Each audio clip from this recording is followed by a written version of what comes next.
Welcome back, everyone.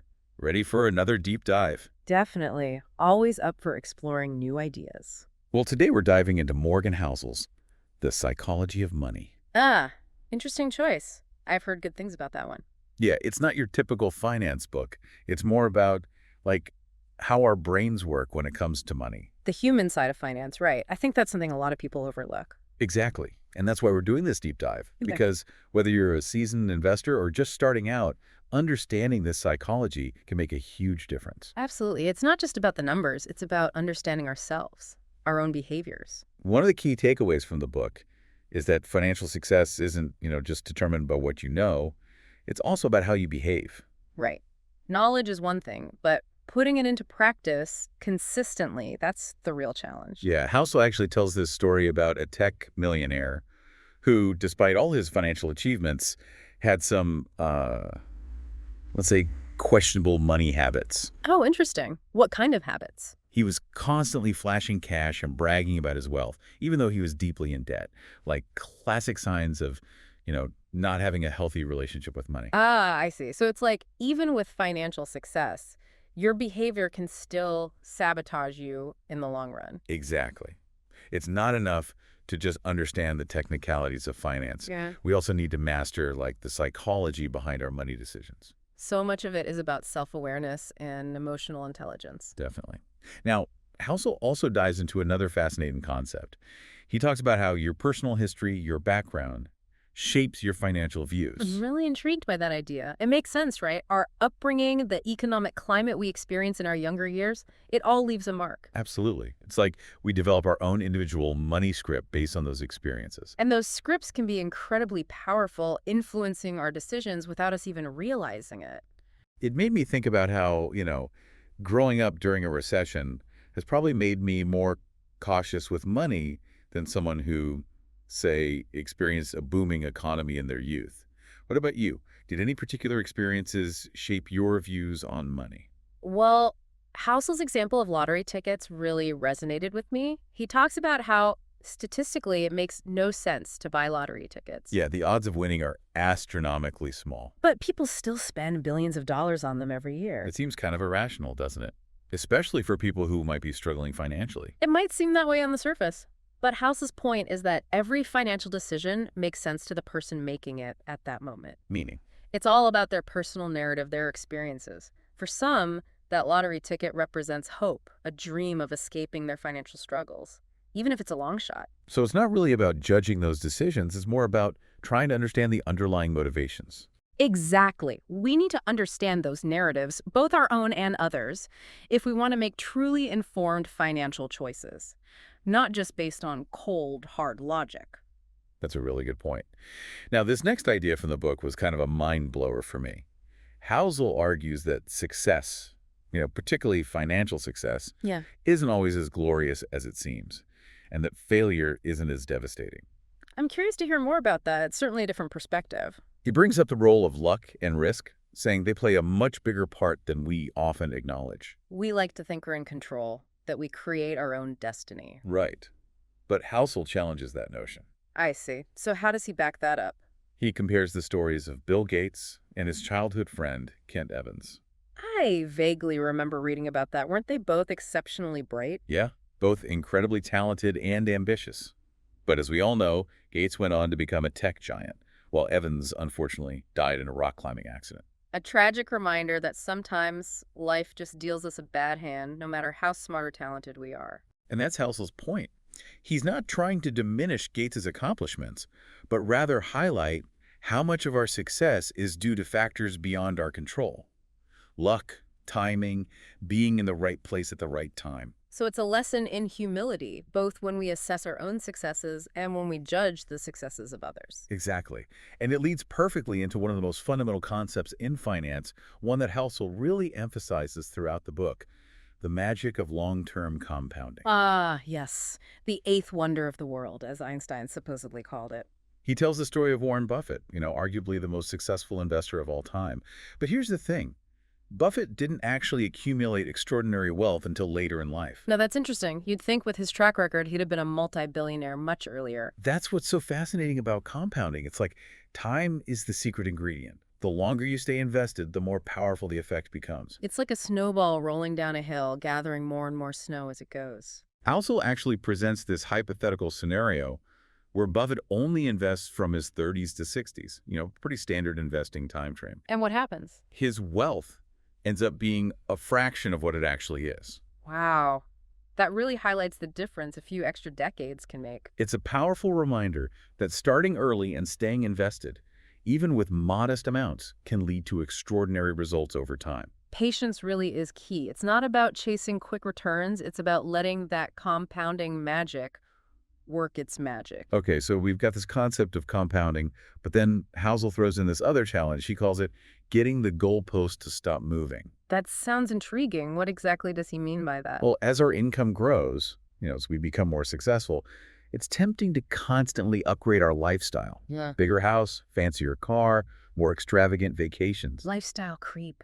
The classic trap. And the problem is that creep can negate the benefits of our financial progress.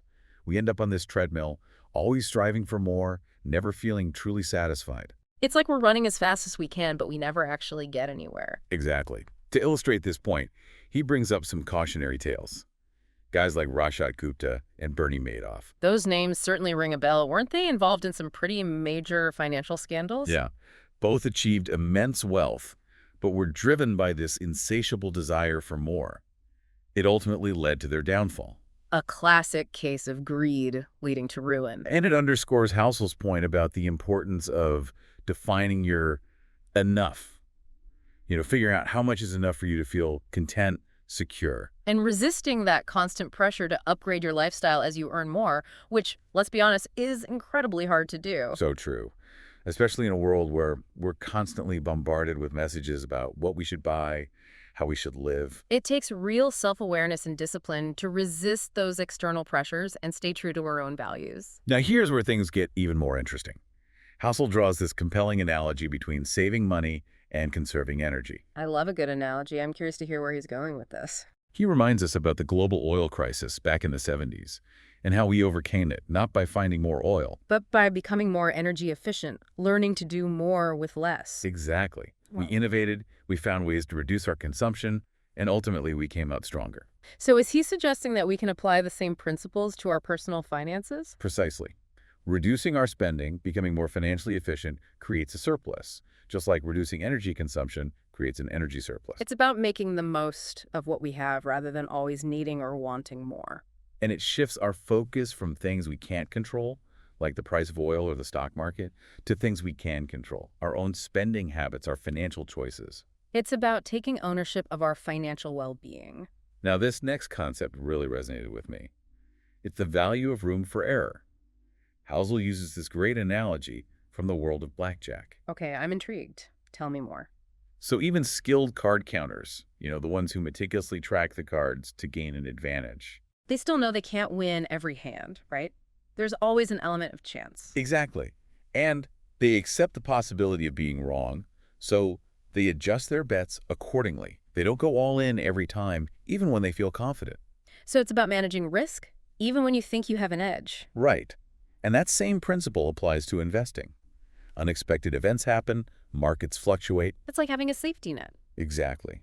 And Housel highlights how Bill Gates, when he was building Microsoft, actually built a buffer into their finances. That's smart. What kind of buffer are we talking about? Gates made sure they had enough cash reserves to cover payroll for a whole year, even if they had zero revenue. Wow. That's some serious planning ahead.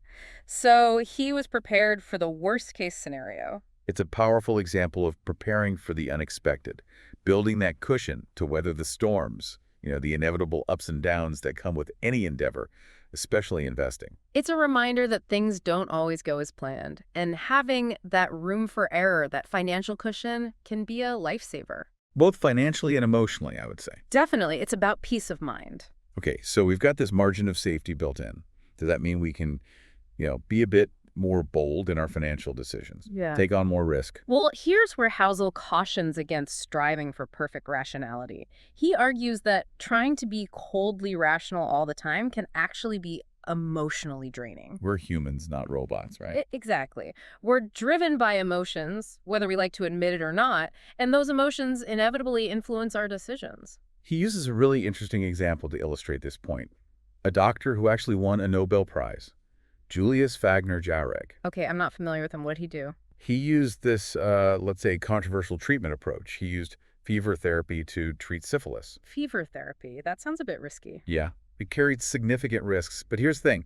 It worked. He actually won a Nobel Prize for it. So sometimes an approach that seems irrational or even counterintuitive can actually be effective. That's Housel's point. It's about finding that balance between rational analysis and emotional well-being. Choosing strategies that you can comfortably stick with even when things get tough. Right. Because if a strategy is too complex or emotionally draining, you're more likely to abandon it, even if it's technically sound. It's like trying to follow a strict diet that makes you miserable. You might stick with it for a while, but eventually you're likely to give up. Now, this leads us to another really intriguing concept from the book, the influence of narratives. Housel argues that while stories help us understand the world, They can also lead us astray, especially when it comes to financial decisions, right? he paints this picture.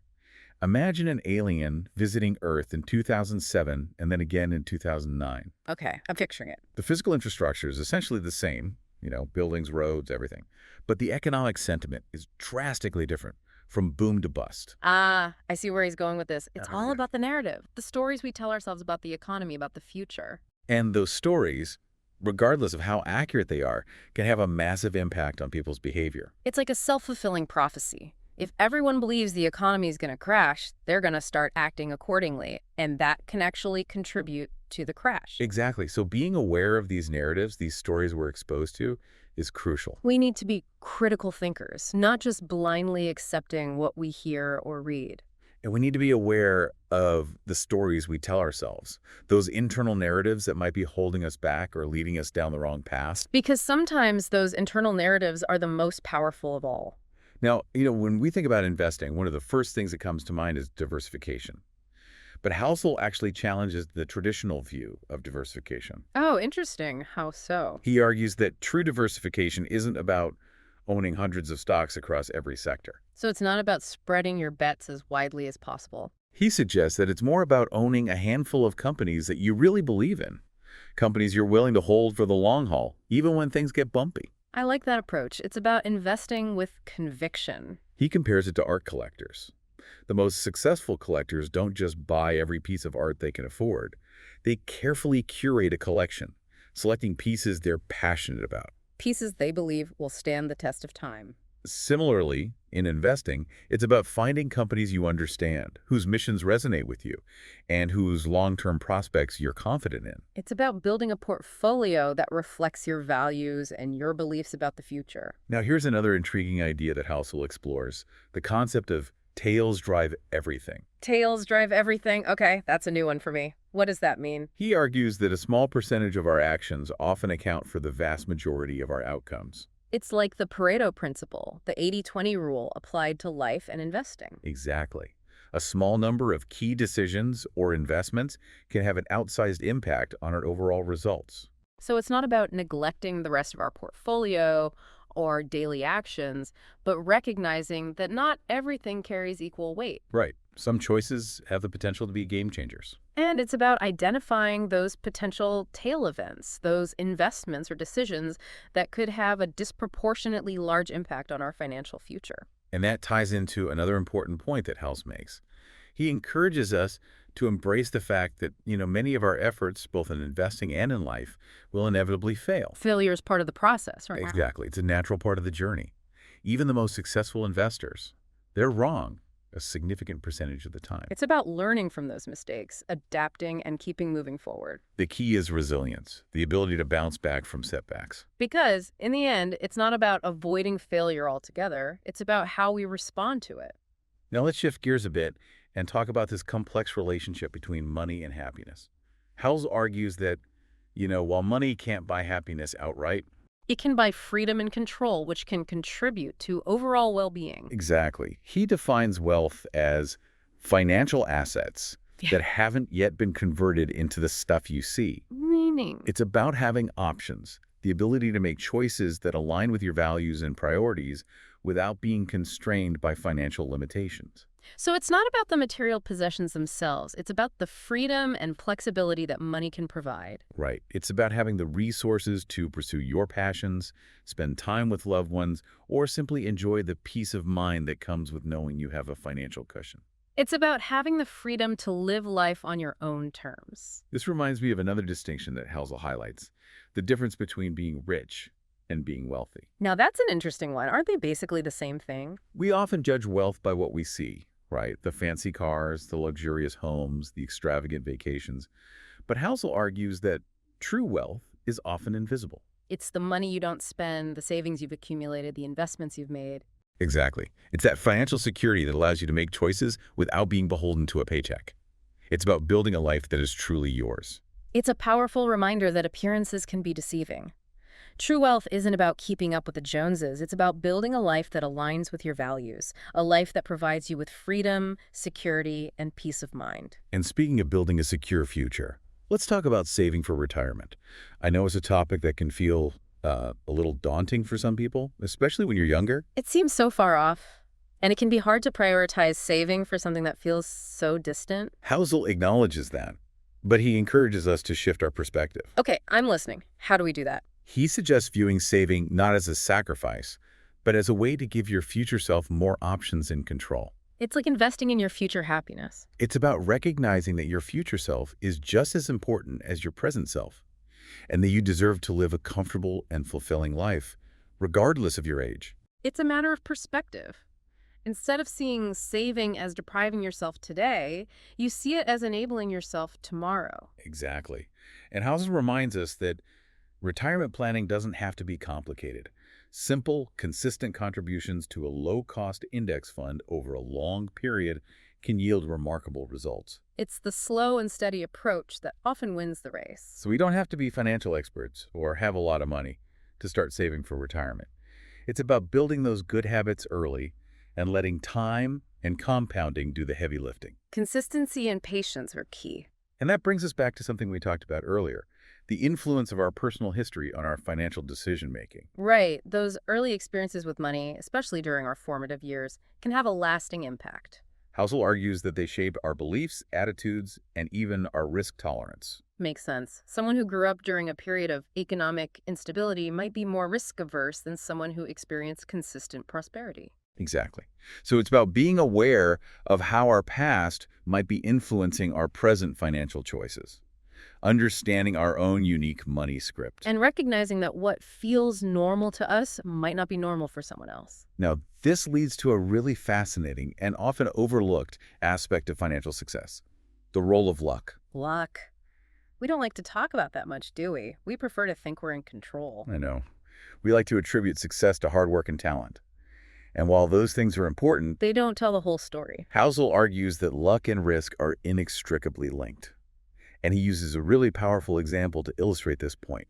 He brings up Bill Gates and his childhood friend, Kent Evans, again. Right, they were both exceptionally bright and ambitious. But they ended up on drastically different paths. Gates became a tech titan. Evans tragically died in a rock climbing accident. And sometimes that's all it takes, one unfortunate event. Housel isn't trying to diminish Gates' achievements. He's simply trying to highlight how much of our success is due to factors beyond our control. Being in the right place at the right time. Avoiding those unforeseen circumstances that can derail even the most promising trajectory. It's a humbling reminder that success isn't always solely about hard work and talent. Luck often plays a significant role. It's a reminder to be grateful for the good fortune we've experienced. And it encourages us to be, both humble in our successes and compassionate in our failures. Because sometimes the difference between success and failure is just a matter of luck. And that brings us back to that idea of contentment we talked about earlier, getting the goalpost to stop moving. Right, remembering that more isn't always better. Housel uses those cautionary tales of individuals like Rajat Gupta and Bernie Madoff. They both amassed significant wealth, but were ultimately consumed by this insatiable desire for more, which ultimately led to their downfall. They had it all, but it was never enough. Their stories serve as powerful reminders of the importance of, defining our own version of enough, finding that point where we feel content and secure, rather than constantly chasing more. It's about aligning our lives with our values and recognizing that true happiness and fulfillment don't come from material possessions. And that's a message that resonates deeply, both in the context of personal finance and in life as a whole. It's so easy to get caught up in that comparison game, always striving for more, never feeling truly satisfied. It's like we achieve one financial goal, and then we immediately set our sights on the next even bigger goal. And that cycle can be pretty exhausting. It can definitely keep us from appreciating what we have in the present moment. So how do we break free from that cycle? How do we find contentment? Well, that's a question that philosophers have been pondering for centuries. But in the context of personal finance, I think it starts with, defining our values. Figuring out what truly matters to us, what brings us genuine happiness. Right. Because if we're constantly chasing things that don't align with our values, we're never going to feel truly fulfilled no matter how much money we accumulate. It's about creating a life that is authentic to ourselves, not just trying to live up to some external standard of success. And it's about recognizing that true wealth isn't measured by the size of our bank account, but by the richness of our experiences and relationships. It's about living a life that is both meaningful and fulfilling. Now, let's talk about one of the most important and often overlooked aspects of investing, the role of fees. Fees. I know they're important, but sometimes they feel like a bit of a technical detail. I know what you mean, but Housel argues that fees are actually one of the biggest obstacles to building wealth over the long term. Because they eat away at our returns. Right? Exactly. And even small differences in fees can have a huge impact over time, thanks to the power of compounding. It's like having a small leak in your boat. It might not seem like a big deal at first, but over time, it can sink you. Housel actually compares fees to termites. They silently eat away at the foundation of our wealth, often without us even realizing it. So how do we protect ourselves from these financial termites? Well, the first step is awareness. We need to understand what fees we're paying and how they're impacting our returns. And then, of course, we need to take action. Choose investments with lower fees. Negotiate lower fees with our financial advisors. It's about being proactive and making sure our money is working as hard for us as possible. Now, when it comes to investing, one of the biggest challenges for a lot of people is managing risk. It's that fear of losing money, right, that keeps a lot of people from investing at all. Or it leads them to make emotional decisions like selling their investments at the worst possible time. He also talks about how psychologically we tend to overestimate the risk of things we're unfamiliar with. Which makes sense, right? The unknown is always scarier than the familiar. He suggests that one way to overcome this fear is through education. The more we understand about investing, the less intimidating it becomes. It's about taking the time to learn the basics, to understand how the market works, and to develop a sound investment strategy. And it's about recognizing that risk is an inherent part of investing. There's no way to eliminate it entirely. But there are ways to manage it. Right, and one of the most effective ways to manage risk is through diversification, not just across different asset classes, but also across different time periods. So investing consistently over time rather than trying to time the market. Exactly, because when we dollar cost average, we're buying investments at different price points, which helps smooth out those inevitable market fluctuations. It's a way to reduce the impact of volatility on our portfolio. And it's a strategy that, anyone can implement regardless of their level of investing expertise or how much money they have. Now, when it comes to investing, one of the biggest temptations is to chase those hot stocks, those investments that everyone is talking about. I know. It's hard to resist that allure of quick riches. But as Housel points out, trying to get rich quick is often a recipe for disaster. It's about having the patience to let our investments grow steadily over time, remembering the power of compounding. Now, let's talk about one of the most challenging aspects of personal finance, dealing with debt. It's a topic that can be really emotionally charged for a lot of people. It can feel like a heavy burden, a constant source of stress. And it can be really hard to talk about openly, even with close friends and family. There's often a lot of shame and guilt associated with debt. Housel acknowledges that. And he offers some really practical advice for managing debt effectively. Like what? Well, he emphasizes the importance of understanding the different types of debt.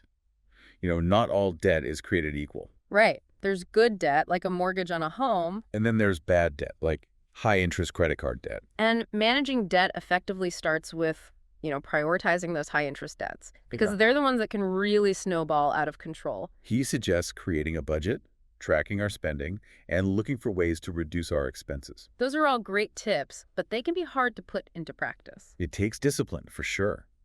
But even small changes in our spending habits can make a big difference over time. Now, here's a question that I think a lot of people struggle with. How much should we be saving? It's a tough one. There's no one-size-fits-all answer.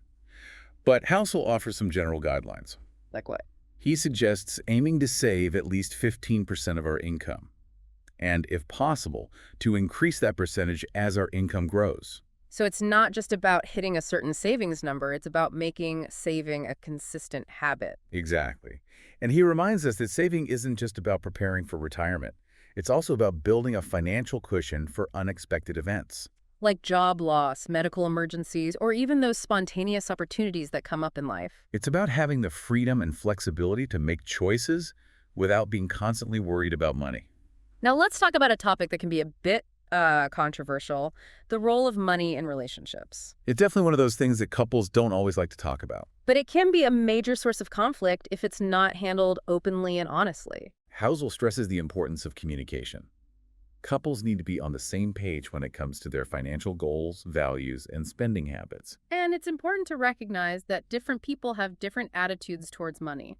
What might seem like a reasonable expense to one person might seem extravagant to another. And those differences can lead to misunderstandings, resentment, and even arguments. Housel suggests the couple should have regular money dates.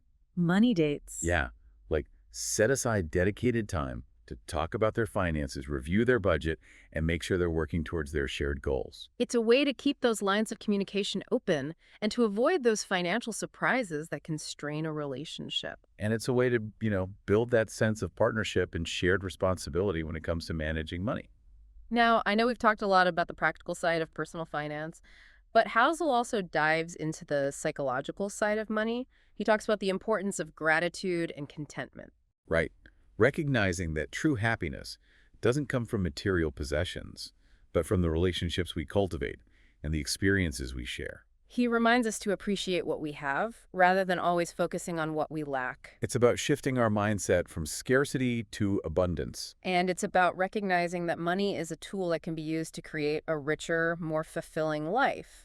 But it's not an end in itself. Now, one of the key takeaways from the book for me was the importance of long-term thinking, not just in investing, but in life. It's about focusing on the things that truly matter, the things that will have a lasting impact. And it's about being patient, Right. recognizing that building wealth and building a fulfilling life takes time. It's a marathon, not a sprint. Exactly. And it's about remembering that our financial journey is just one aspect of our overall life journey. It's about finding that balance between financial well-being and overall well-being. And it's about using our money as a tool to create a life that is aligned with our values, a life that is both meaningful and fulfilling.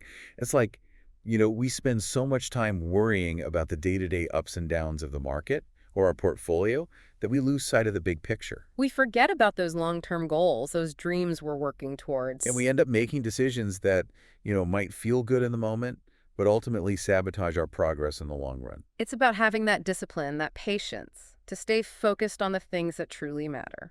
Housel actually uses a great analogy to illustrate this point. He talks about planting a tree. I love a good analogy. Tell me more.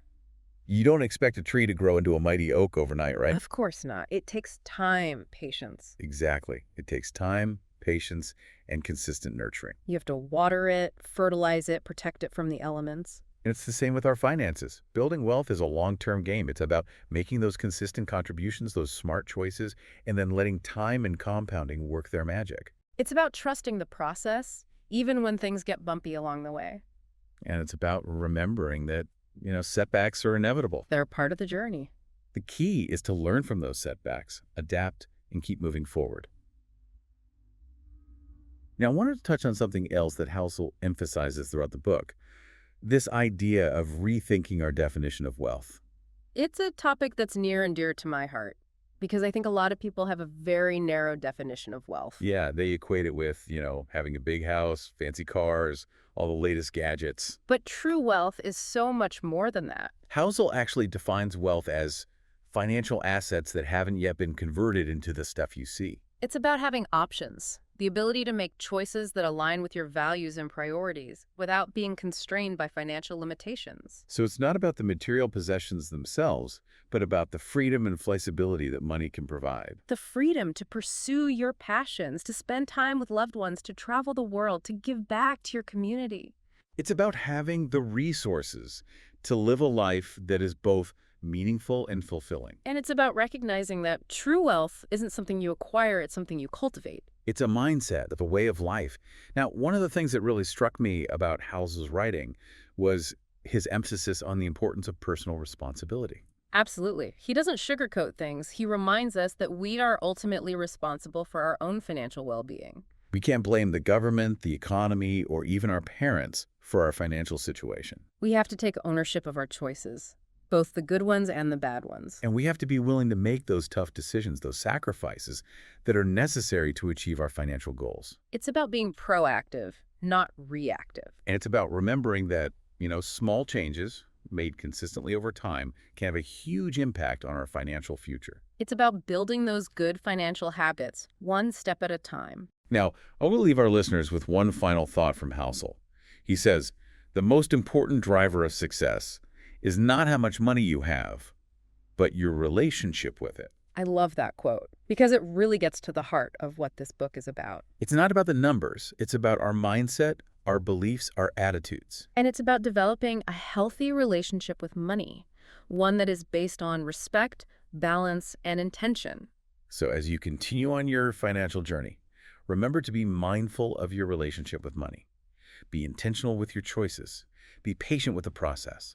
And always keep learning and growing. And most importantly, remember that financial success is just one piece of the puzzle. It's about living a life that is rich in all the ways that truly matter. Well said. I think that's a perfect note to end on. Thanks for joining us for another deep dive. We hope you found this exploration of the psychology of money insightful and inspiring.